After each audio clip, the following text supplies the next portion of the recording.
Welcome to Selling in the Motor Trade, in association with Automotive Management and symcotraining. This is the weekly podcast where we share best practice, tips, and ideas on how to sell more cars, improve your service department, and generally put more profit into your dealership or dealer group. I'm your host, Simon Bowkett, or some of you might already know me as Skippy. And firstly, I want to say thank you for taking the time to tune in.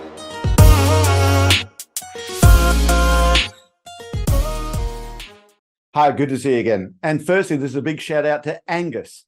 I've got to explain this one. I was halfway through recording one of these solo episodes and I didn't switch my phone off. And Angus called me, and this is currently it's a Friday night at 7 o'clock at night. I'm still in the studio. And Angus called me on the way home. I said, mate, I just didn't have my phone off, okay? And I've got to start this whole session again. He said, I love your podcast. Make sure you give me a yell out. So to start with, Angus in Ireland, thank you very much for that. So let's do this one. Listen, I wanted to quickly do this podcast again because a while back we did a podcast all about closing. And we talked about lots of different closing techniques there. We talked about how you can only close something that's been opened up properly. However, another listener to the podcast, Cass, said, hey, Simon, I thought you were going to be talking about the next steps close. I was waiting for it. You taught me the next steps close, and it's brilliant for me. I went, you know what? I didn't, because there's too many closes out there. And we just focus on 4. So again, this is another special request. It's the next steps. Short one for you today, but you might want to send this out to your salespeople as well. Here's how the next steps close works. If you get a customer who we call the nodding dogs, okay, well, that's definitely food for thought. We never buy a car on the day, or they're quite timid, and you know they want to go ahead with it, but maybe they don't know how. So firstly, we're going to be confident. Make sure you've sold the product or the service before you get into asking the business. Oh, and by the way, if you're one of our clients, listen to this. This might sound familiar. We personally use the next steps close lots on selling sales training programs to dealer groups and manufacturers and OEMs, okay? We'll go through the whole proposal, what we're going to do, what training we're going to focus on, who we're going to improve, what the measurables are. And then there's that uncomfortable silence at the end. And I've seen so many sales training companies or companies selling to businesses say, well, okay, any other questions? Let us know. And when do you think you're making a decision? We'll often talk about the next steps. So I'll go through exactly what we're going to do and say, at the end of it, I'll say, now listen, let me run through what the next steps would be if you want to go ahead with this. The next steps, firstly, what we'll do is we're going to agree the exact content on each one of these courses we're going to go through. Then what we'll do is we'll agree who needs to go on which course and who we need to start training first. We'll then agree what the measurables are going to be, where you are now and what the goal is, where we need to get them to be. And when we've made it successful, what that good looks like. We'll then go through and look at scheduling dates in the diary and when we can actually start this. And it's not going to be this year at the moment because of what we got on. So it won't be until March next year, but we'll schedule in dates that we can start doing. And we probably need to do them sooner rather than later. Then what we'll do is once we do the training, we'll send out the invites to all of the people who need to be going on their training courses.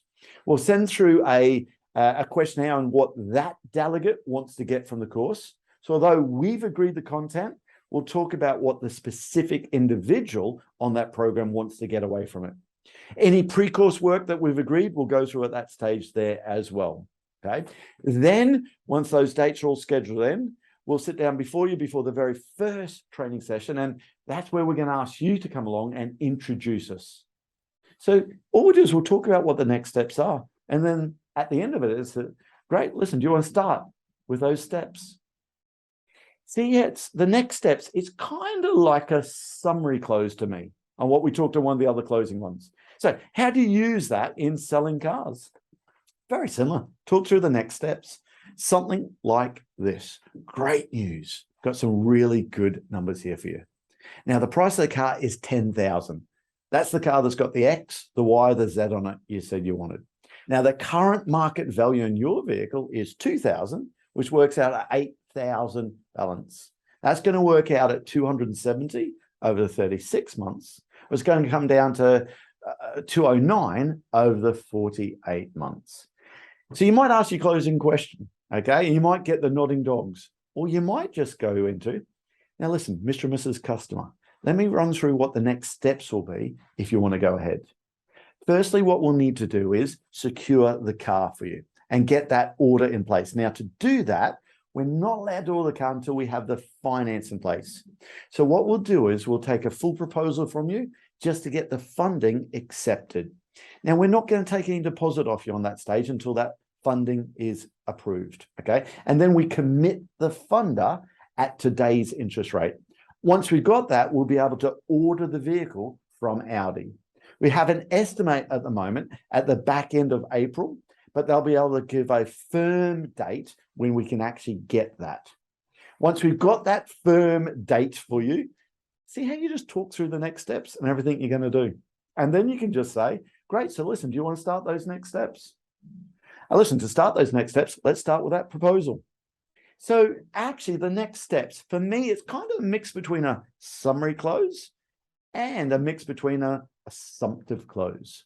So there's another one you might want to try, and that is courtesy of Cass. So listen, I hope you like that one. Hey, listen, please do us a favor. If you like these tips and these ideas, okay, please share this with other people. Go and give us a review. I don't even know how to do it. I think you do it on Apple, a different way to Spotify. Okay, tell these people that this is a great podcast, because you know what? The Selling in the Motor Trade podcast, we're blown away with how many people are playing it in sales meetings every morning. Okay, they're listening on the way to work, and we're just getting so much good feedback from it. And it's one of those passions that we love at symcotraining. So please go and do that. If you want more information, you know, our sales fitness program, our online sales training programs, listen, go to our website, have a look at them out there. Okay, it's just really good tips and ideas just like this through all of our programs. Anyway, thanks again, and I'll see you next time. That just leaves me to say that all details of this episode and other episodes on the selling in the motor trade can be found on our website, symcotraining.co.uk. Go there to get a copy of our book, Words That Sell Cars. Go there to sign up to a free trial of our Sales Fitness online sales training program. Easiest way to get hold of me is Simon Bowkett through LinkedIn.